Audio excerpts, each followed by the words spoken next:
This episode sponsored by Trailblazers. It's May, and you know what that means. It's National Bike Month. Trailblazers is hosting this region's bike challenge and will be hosting fun challenges and events you can participate in to win all month long. All you have to do is log your rides. For more information, visit www.love2ride.net/NW-Arkansas. Hope to see you out on the trails. Support for this episode comes from Signature Bank. Hey, this is Gary Head at Signature Bank of Arkansas. We founded Signature Bank in 2005 with local ownership to serve our communities with the best bankers with the most authority to do business. We have succeeded in growing our bank to over $875 million in assets. We have locations in Bentonville, Rogers, Springdale, Fayetteville, Brinkley, and we have recently expanded to Harrison and Jonesboro. We have 176 teammates in climbing. Our teammates love our communities and the customers that we serve. We're always here to serve and eager to do so. As Chairman and CEO, I welcome your call to have the opportunity to serve you. Please call 479-684-3700 or visit online at signature.bank and tell them that you heard about us at I Am Northwest Arkansas. Signature Bank of Arkansas is a member of the FDIC and an equal housing lender.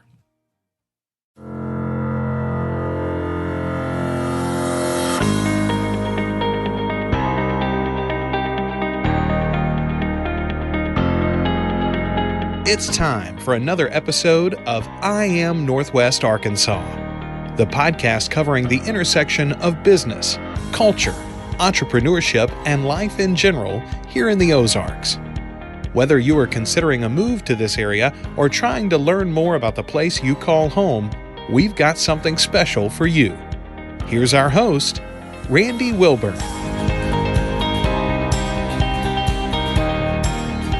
Hey folks, and welcome to another episode of I Am Northwest Arkansas. I'm your host, Randy Wilburn, and I'm excited to be with you today, as I always am, because I actually have a person in front of me that I had on the podcast a while back. And for some of you that remember when the pandemic hit, things went crazy, we all went virtual, and I had a chance to connect with an individual named Doug Riverman Allen. And Doug Allen is the owner of Jose's Bar and Grill right up on 412.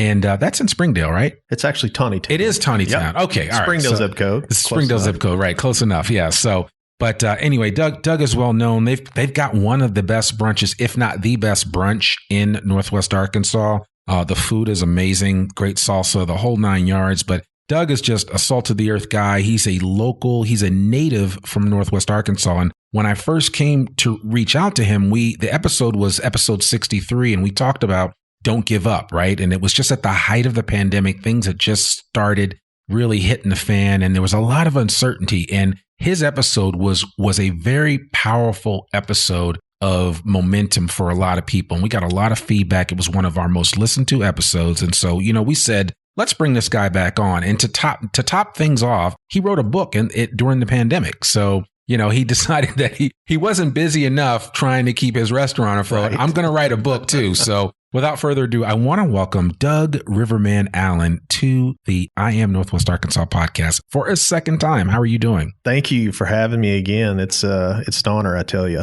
Absolutely. Well, man, I'm so good. I'm so glad that you're here. For anybody that didn't listen to episode 63, I would love for you just to give us the quick Cliff Note version of who Doug Riverman Allen is. Sure.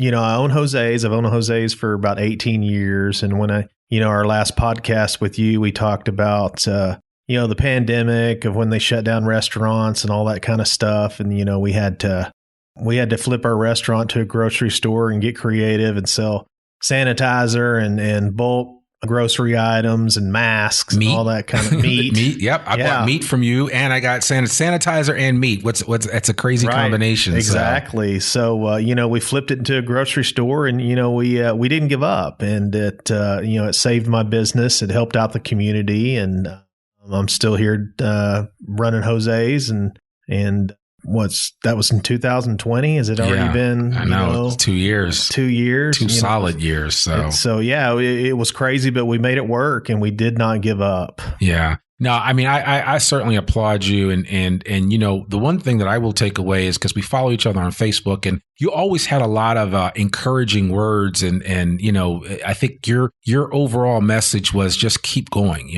keep going. Don't stop. Like kind of like Dory in that fish movie from Pixar. And I'm blinking on the name now, but it's like, keep swimming, keep swimming, keep swimming. And don't give up. Yeah, basically. exactly. So, it felt like I was swimming against the current. That's for sure. There was a lot of obstacles, from lack of employees to, the bills are still coming in, trouble getting certain types of products and stuff like that. So it definitely felt like I was swimming against the stream. Yeah. For sure. So with that in mind, so for everybody listening, you picture that as the backdrop. You wake up one day and say, you know what? That's not enough. I need to write a book right now. Yeah, you don't. It sounds crazy, but I make tacos for a living, but the river's my passion. Right. That's why they call you Riverman. When Gary had told me about you, and he was like, yeah, you need to talk to Doug Allen. And then I realized how we were connected anyway. For just a little bit of backstory, both of our kids swam on the Aqua Hogs at the same time. And his son and daughter, for a while, we kind of all carpooled together. There were a couple of families because he doesn't live far from me over on the east side of Fayetteville. And we all carpooled together, but I did not know you. I knew your wife, but more importantly, I knew your kids because I was driving them back and forth. My wife was, and we were all sharing. And so I thought it was interesting, but you are just like, hey, you are the Riverman. I mean, that's your thing. Yeah. It's just, like I said, make the tacos for a living, but I love the Kings River. I grew up on the river. So, during the pandemic, I had talked to some friends. I think we may have even had a few beers, and they said, Doug, gosh, you know everything about the Kings River. You should write a book about it. And I was like, oh yeah, I'll just write a book about it, and, what's that saying? Write a book, they said. It'll be easy, they said. It was far from easy. I think it was one of the hardest things, I've ever done. Yeah. There was many times, I got fired up in the beginning, and I would write, and I'd outline, and I'd get all excited. And then there was other days I just got really upset with it and got mad at it, threw it in the drawer and didn't pick it up for another couple months. And so, writing a book is just not, it was not easy, but, it was something I knew a lot about. So, I was passionate about it. I got myself organized. Fortunately, I had some great English teachers growing up. I don't know if they'd ever thought that I would write a book, but, I actually took some of what they were teaching me and I was able to put this thing together. That's awesome. So now what is it about? And I know for people listening to this, a lot of people have heard of the Buffalo River. Right. Let's orient folks to where the Kings River is in Northwest Arkansas. Sure. You're originally from Eureka Springs. Yeah, I'm originally from Eureka Springs. Okay. So within a 5-mile radius here in Northwest Arkansas, and that's the beauty about living in Northwest Arkansas, within a 5-mile radius up in the Boston Mountains, you've got these wonderful rivers. You got the Kings River, you got the Mulberry River, you got the White River, you got the Buffalo River. So you've got all these wonderful rivers starting in the same mountain range right here in Northwest Arkansas. So, what a wonderful place to live that you can access all these streams. They're all floatable, fishable. Of course, everybody knows about the Buffalo River. Right. So, some of the lesser known rivers such as the Mulberry or the Kings, not a whole lot of people know about. A lot of people know about the White River because, it's a chain through the lakes. But you have these extraordinary resource water bodies just right out our back door in Northwest Arkansas. So how similar are the ecosystems of each of the rivers? Do you see commonalities between the Kings River and the Mulberry and the White River versus the Buffalo, or are they each like kind of their own unique river? There is a lot of similarities in all of them. Obviously, the White River was dammed in the Flood Restoration Acts, 50 some odd years ago. Okay. So you've got a series of dams which release very cold water, so you get trout streams. Yep. And the Kings River, the Mulberry, the Buffalo, they're kind of what I consider a warm water stream where you'll get more of like smallmouth bass type fishing. in those type of streams. So there's a lot of similarities, kind of except for the white, which, like I said, is, it runs through all the way down, into the Arkansas River where it's trout, it's cold water. Okay. All right. Yeah. And now, does the White River run through like Cotter and some of those areas? It does. It does. Okay. That's what I thought. Cause I know Cotter is big on trout fishing out there. Yes. Yeah. Okay. Yes. And I've fished many times in Cotter, and it's trout capital of the world, as a matter of fact. Is it really? I went out to Colorado, and I went into a fly shop, and I said, "Hey, where do I need to find some trophy trout?" And the guy said, "You need to go to Mountain Home, Arkansas." I just kind of looked at him. I was like, "Oh, that's I'm already from there." He goes, "Yeah, that's where the best trout fishing is." Really?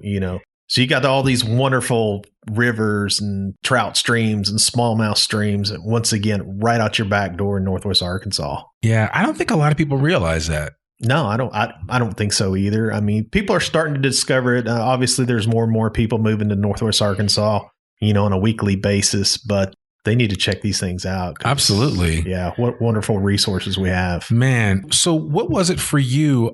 I mean, growing up in Eureka, that's a beautiful area. For anybody that has not listening to this, if you haven't been to Eureka, you need to check it out. It is you need to spend a day or two there. There are great restaurants, great stores. I have a couple of stores that I go to that are just in Eureka that I prefer. I really love. So, I would encourage folks to check it out. But, growing up in Eureka, you were in the great outdoors, and right. You were just exposed to it. So what really scratched that itch for you when you were younger, and how, was it?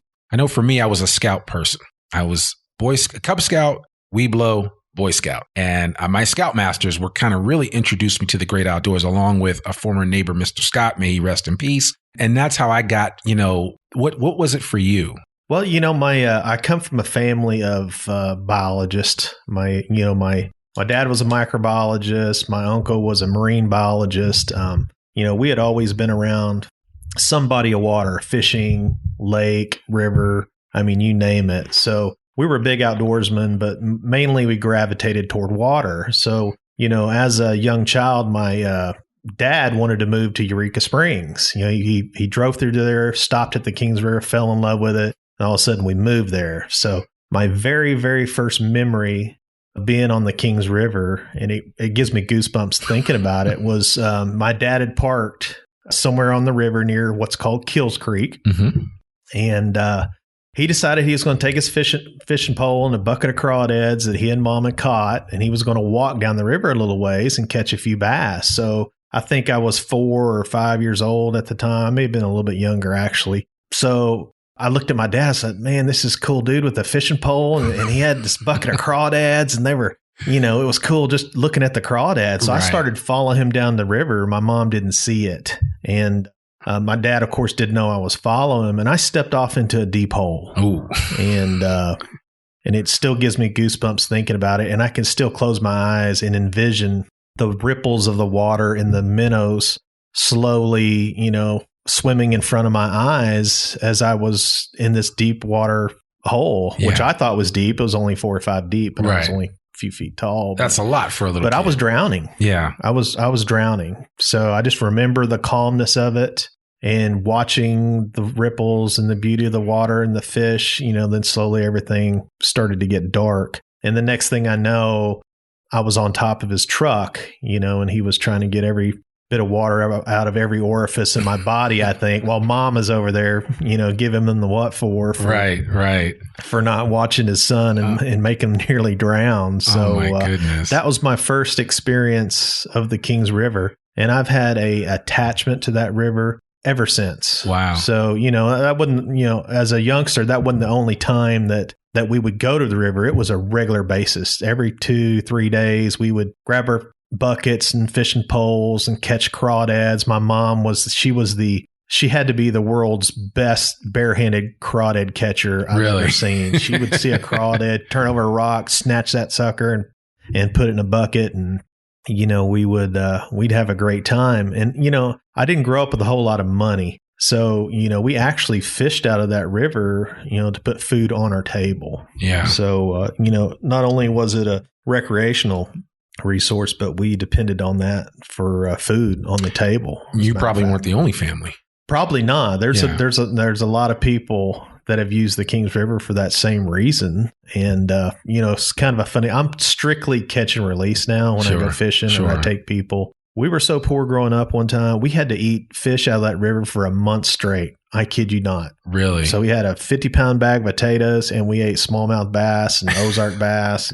Cooked every way imaginable. Every way imaginable. What was the favorite recipe? Oh, it was just fried. It was cornmeal and fried. That was it. Yeah. And that was Keep it simple. Kept it simple. And I was so tired of fish, Randy. I told myself, I said, if I ever make it one day, I am never going to eat another fish out of this river ever again. Yeah. And I have never eaten one since. Really? Once I made it, I decided I wasn't going to do it. You said you weren't going to do it. So true story, I'm strictly catch and release. Okay. But, the Kings River, it's just has such an impact on my family and just, my everyday life around Eureka Springs. And even today, as I live in Fayetteville. So I still actually have a place over on the Kings River. Okay. It's very ironic.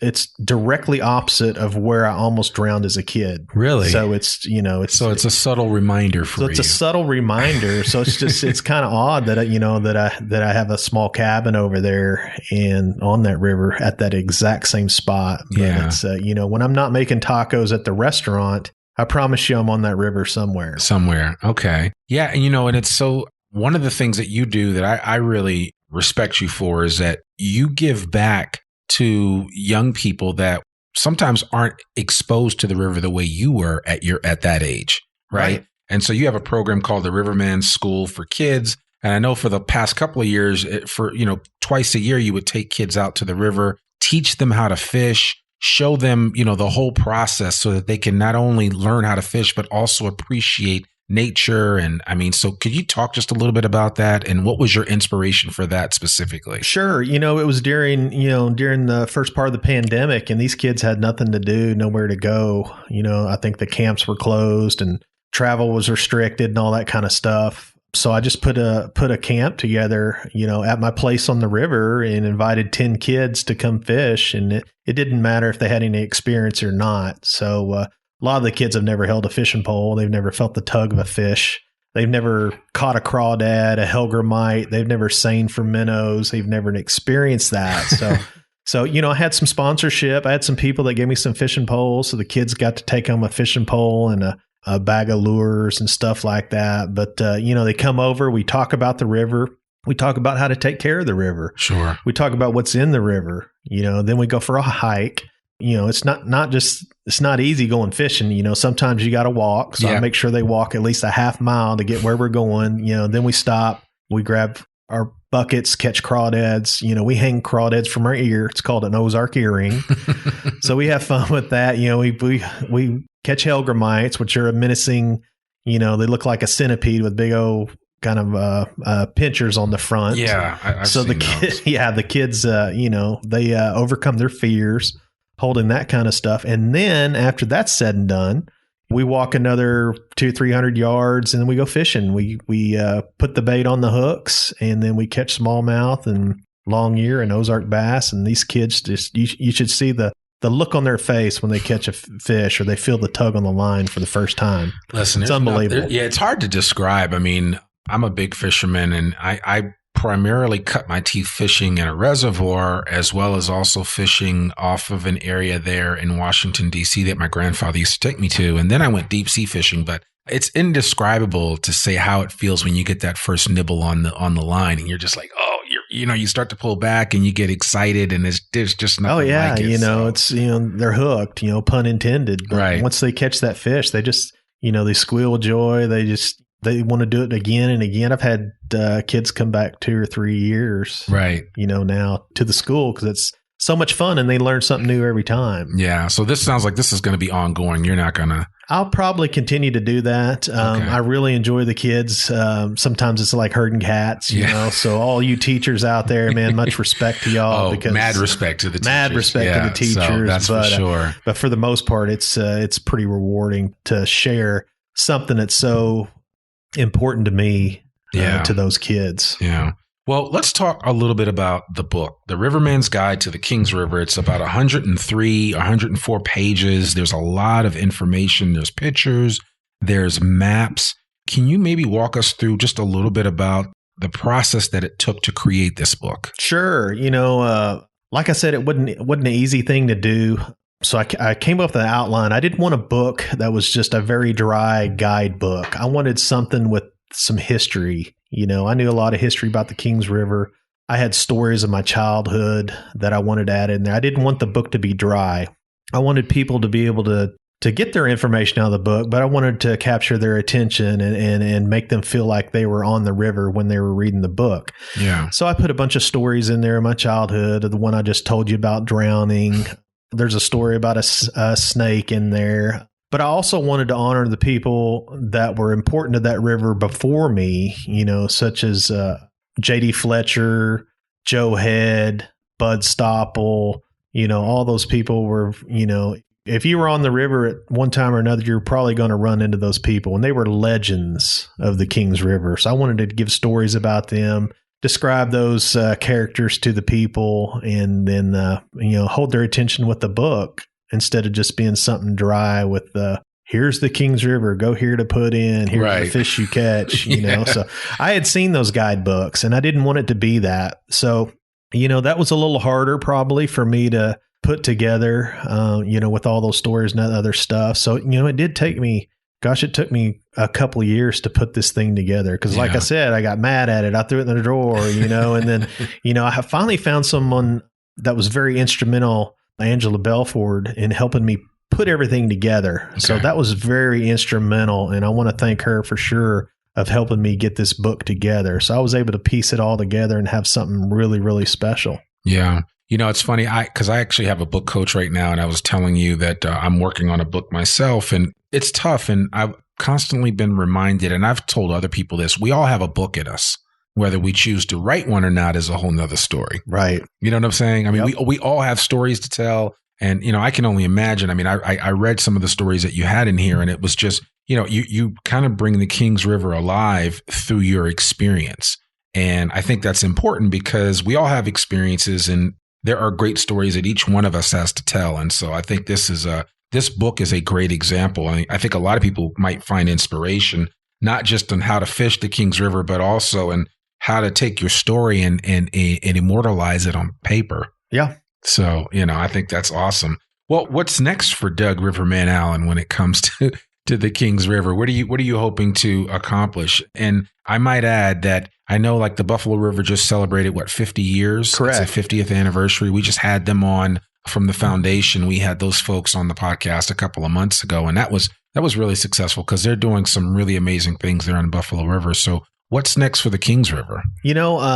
Not another book, although I might do a second edition, or I might do a coffee table book with some nice photographs. But I think as far as writing, any other book about the Kings, I think that's it. A dream of mine is to actually have some type of outfitter and have more kid camps and educational facilities and stuff like that located not by the Kings River. Sure. So I kind of have that on the horizon, working on that a little bit. It's still important that I, make a lot of tacos so I can afford to chase this dream. Yeah, but, absolutely. That's probably next on the horizon is figure out how to take people up and down the river and teach them a little bit. And if we educate, we can conserve. So we got to teach people how to take care of the river so it'll be around for your kids and their grandkids. So, that's very important to me, especially with the amount of people that are moving into Northwest Arkansas. Yeah. I mean, everybody's going to find out about the mulberry, the Kings, the white, obviously the buffalo and the white. So we got to teach them, how to take care of our rivers for sure. So that each successive generation can really appreciate it. Yep, absolutely. Yeah. So how long is the Kings River?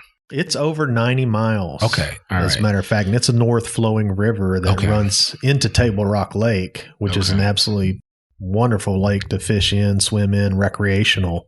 But so it's a northward flowing river. Okay. Free flowing river. Free flowing. Fact. Yeah. Yep. Yeah. And it's from a canoeing or kayaking perspective as it compares to like the Buffalo. Is there a fair amount of action on the river? Oh, sure. There's different sections of the river that are easy to get to. Some are harder. Up the headwaters of the Kings River, there's the Kings River Falls, which is absolutely stunning. It's an easy hike to get to. Not a whole lot of floating up there, but down by the Marble Access, there's these huge bluffs, which you'll see on the cover of the book, that are just absolutely stunning. Yeah. And I think they rival those bluffs of the Buffalo. Yeah. So, and as you get to what I consider the middle part of the Kings, it becomes more riparian, slows down a little bit. There's the trees and the fields and, the farmers on each side of the river. And then, of course, down at the end, it widens out and becomes the Table Rock Lake. Okay. Yeah. All right, I got you. Man, so there's so much to take in with that river. Well, I mean, I really appreciate you, kind of sharing your insider's guide to the Kings River. And I think that people listening to this will find some real value in terms of those of you that want to go out and kayak or canoe or fish the Kings River. You need to check out the Riverman's Guide to the Kings River. I'm assuming this book is available everywhere for the most part. It is. Okay. You can find it on Amazon. You can find it on www.kingsriverarkansas.com. Okay. There's a couple local places that carry it. Pack Rat in Fayetteville, Pearl's Book on the Square, and also Collier's carries the book as well. The drugstore. Copy. Yep. Okay, the drugstore. Cool. So yeah. it's starting to get out there a little bit. That's my next goal, is to hit up some other places. But in the meantime, you can definitely find it in the Fayetteville area or online. Yeah, absolutely. Well, there you have it, folks. Doug Riverman Allen, the author of The Riverman's Guide to the Kings River and the owner of Jose's Bar and Grill on 412 there in Tawnytown, and definitely one of the best brunches that you'll find in Northwest Arkansas. I really want to encourage you to check it out, whether you go and have a taco or you decide to get out on the Kings River and you buy his book as a guide for your time out there. You will not be disappointed. Doug, thank you so much. Thank you for having me. I really appreciate it. I appreciate it. Well, there you have it, folks. Another episode of the I Am Northwest Arkansas podcast. To subscribe to this podcast, you can check us out on all of the great platforms that exist, like Spotify and Apple Podcasts. You can subscribe to the podcast. You can rate and review the podcast right there. Let us know what you think. We'd love to hear from you.